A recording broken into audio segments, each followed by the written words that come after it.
Kalau kita, anak-anak kita suka marah-marah, suka dengan hal-hal buruk, mari kita ajarkan Al-Quran. Kita suruh dia membaca Al-Quran.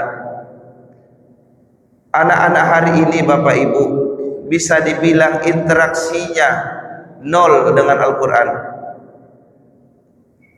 Di waktu sore dia sibuk main-main, di waktu maghrib dia keluar melanglang buana kemana saja yang dia inginkan, malam dia pulang, pagi dia berangkat sekolah, begitu terus.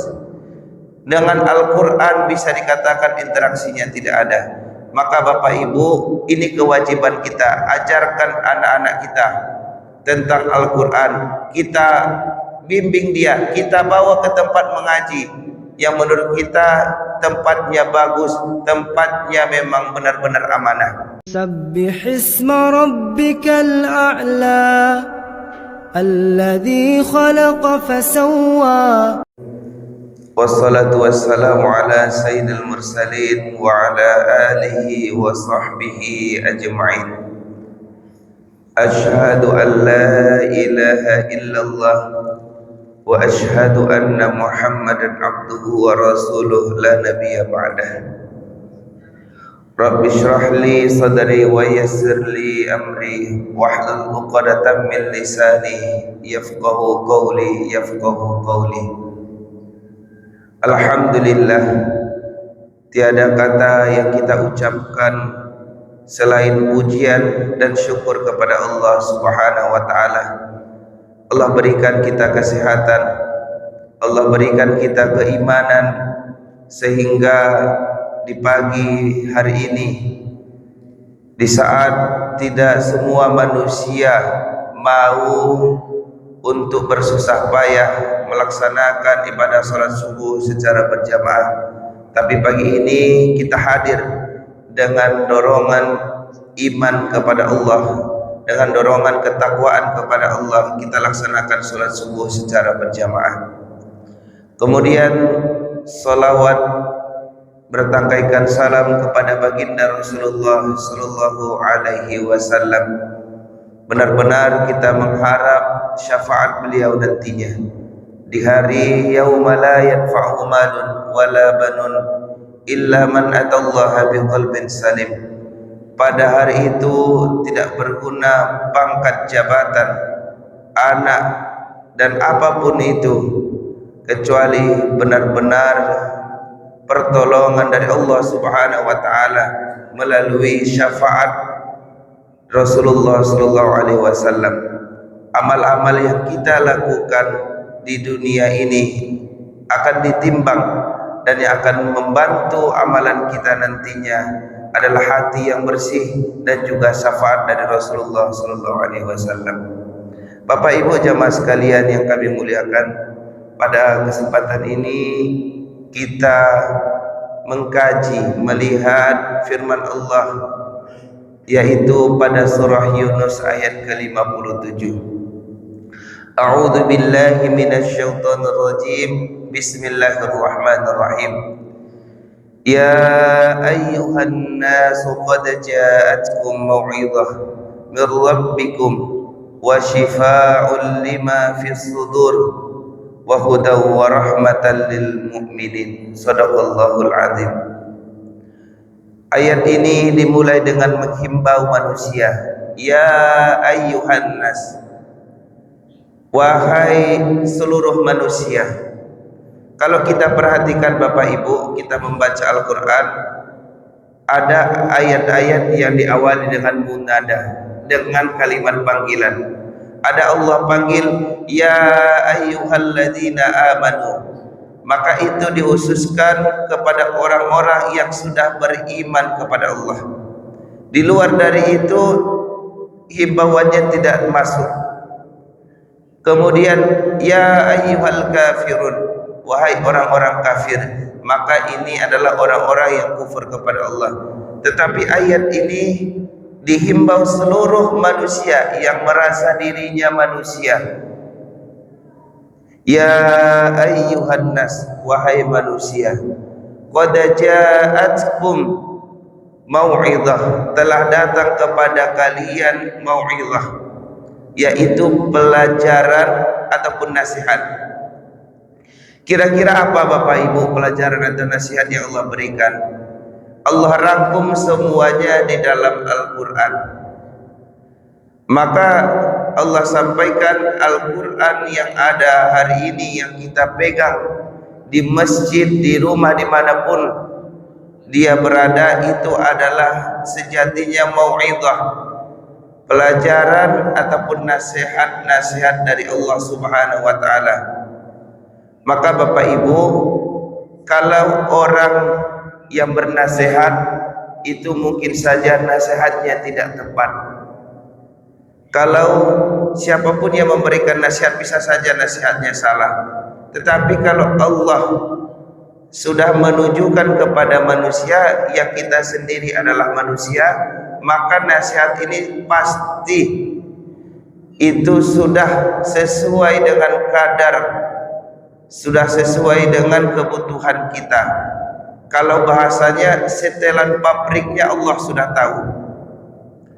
Bapak Ibu, kendaraan yang kita beli itu kan ada panduan berapa bulan oli diganti, berapa bulan rantainya diganti, kemudian berapa lama pemakaiannya, itu sudah tentu bagi orang yang menciptakan kendaraan. Maka Allah yang menciptakan manusia, Allah sudah tentu kadar-kadar ketentuan yang ada dalam diri kita, bagaimana cara kita hidup, Allah sudah mengaturnya, dan Allah rangkum semua di dalam Al-Quran ini. Kalau misalnya Bapak Ibu, kalau kita ingin mendidik anak, mengajar anak dengan akhlak mulia, maka kita lihat surah Luqman. Maka di sana banyak nasihat-nasihat. Ya bunayya aqimis shalah, wahai anakku, silahkan laksanakan yaitu salat. Wa'mur bil ma'ruf, dan juga ajak orang untuk berbuat baik. Maka di sana banyak nasihat bagi Bapak Ibu dan kami juga yang ingin mendidik anak, maka sering-seringlah membaca surah Luqman. Kemudian bagi kita yang ingin kuburannya, hidupnya tenang, diberikan cahaya oleh Allah Subhanahu wa ta'ala, banyak-banyak membaca surah Al-Mulk. Maka ini adalah mau'izah, pelajaran ataupun nasihat-nasihat. Kemudian juga Bapak Ibu banyak sekali, tetapi pertanyaannya hari ini kita tidak membaca Al-Quran, kita tidak melihat makna. Padahal Bapak Ibu, kalau misalnya kita di kedai, kita di tempat kerja, kita beli Al-Quran yang cukuplah, yang agak setengah seperti ini ukurannya, kita lihat, kita baca ayatnya, kita lihat terjemahannya, maka sedikit demi sedikit bertambah ilmu kita. Tidak mungkin orang yang membaca Al-Quran itu kalau dia melihat artinya tidak tersentuh hatinya. Yang menjadi permasalahannya, kita tidak membacanya dan berharap hati kita disentuh oleh Al-Quran. Ini yang menjadi permasalahannya. Maka Allah jelaskan, qad ja'atkum mau'izah, Allah telah datangkan kepada kita manusia mau'izah, pelajaran ataupun nasihat. Kemudian wa syifa'ul lima fis sudur, dan obat bagi hati, obat bagi dada. Apa maksudnya? Penyakit-penyakit hati kita itu sejatinya dipicu oleh hati yang mulai mengeras, tidak mau lagi dinasihati, tidak membaca Al-Quran. Maka Bapak Ibu, kalau ada rasa-rasanya penyakit hati dalam diri kita, mudah merabu,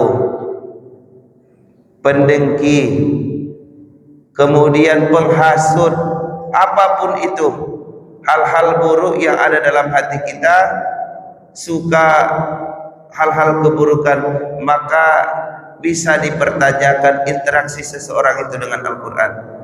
Bapak Ibu, kalau kita, anak-anak kita suka marah-marah, suka dengan hal-hal buruk, mari kita ajarkan Al-Quran, kita suruh dia membaca Al-Quran.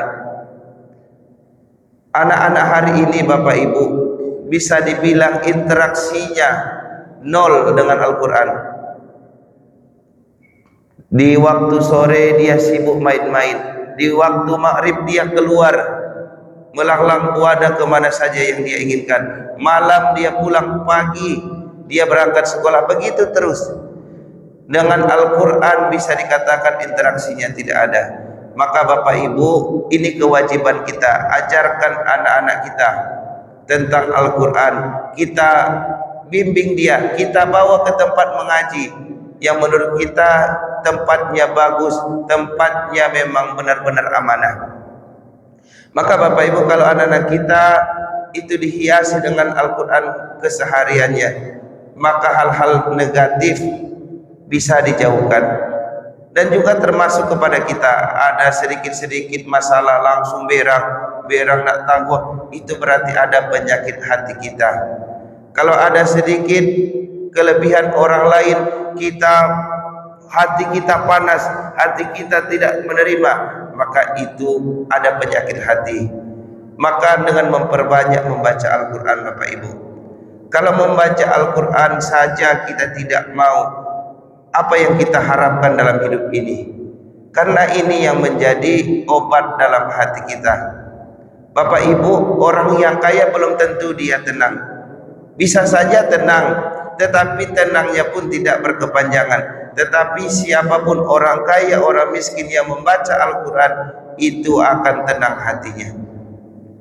Bapak Ibu yang kami muliakan, maka inilah yang kedua, sifat daripada Al-Quran, wa syifaa'ul lima fis sudur. Kemudian apa lagi? Wa hudan, dan menjadi petunjuk Bapak Ibu. Seperti yang kami sampaikan, takaran hidup kita ini sudah ada Bapak Ibu. Bahkan luar biasanya kami melihat hadis daripada Rasulullah SAW. Tentu ini datangnya dari Allah Subhanahu wa taala juga.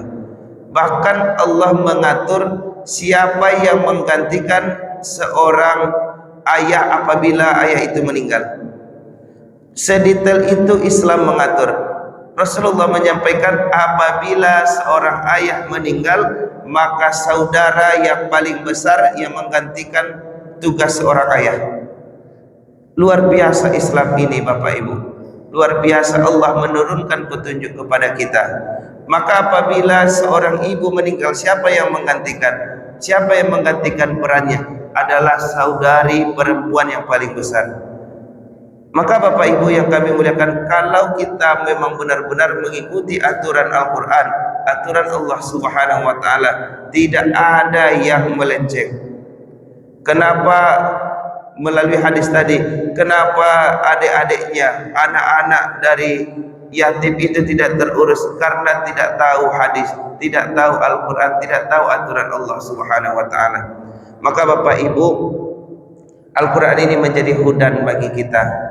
Kami berharap dari pengajian ini, mudah-mudahan kita berpikir untuk setelah ini kita beri Al-Quran yang ada terjemahannya. Kita baca Bapak Ibu, kita baca ayatnya, kita baca terjemahannya.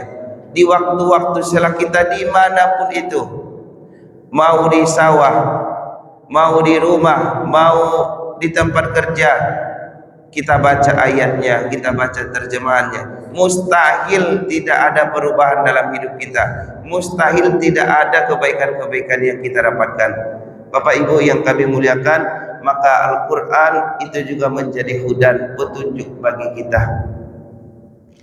Kemudian warahmah adalah kasih sayang, adalah pemberian Allah kepada kita, karunia yang sangat luar biasa. Al-Quran ini Bapak Ibu, tidak ada satupun sampai hari ini, setelah berabad-abad, setelah ribuan tahun Al-Quran ini diturunkan oleh Allah Subhanahu wa taala, tidak ada satupun yang mampu membuat semisal dengan Al-Quran ini. Bahkan satu surah pun, bahkan satu ayat pun tidak ada yang mampu. Maka ini adalah hal yang luar biasa. Al-Quran ini Allah turunkan sebagai rahmat bagi kita. Maka Bapak Ibu yang kami muliakan, kami berharap kita jadikanlah Al-Quran ini menjadi wasilah, menjadi jalan kita untuk mendapatkan rahmat Allah, menjadi jalan kita untuk mendapatkan kasih sayang Allah Subhanahu wa taala. Bagaimana orang yang mendapat rahmat daripada Allah, mendapat rahmat Allah Subhanahu wa taala, hidupnya akan tenang, hidupnya akan dicukupkan oleh Allah Subhanahu wa taala. Maka Bapak Ibu, kalau kita merasa hidup kita masih kerasa kerusuk, masih bingung dengan perkara dunia, masih kian kamari, maka cobalah kita dekatkan dengan Al-Quran. Mari kita hiasi hidup kita dengan Al-Quran, karena Bapak Ibu, Al-Quran inilah yang akan menjadi penerang bagi kita. Allah katakan bahwa Al-Quran ini bisa menjadi penyelamat bagi orang di yaumil kiamah nanti, menjadi penolong bagi orang di yaumil kiamah nanti. Maka Bapak Ibu yang kami muliakan, kami mengajak diri kami, mengajak kita semua, benar-benar kita berinteraksi dengan Al-Quran, kita baca, kita pahami, dan kita jadikan pedoman hidup kita. Mudah-mudahan bisa kita laksanakan dan bisa berubah kita setiap harinya. Terima kasih Bapak Ibu, mudah-mudahan ada manfaatnya. Assalamualaikum warahmatullahi wabarakatuh.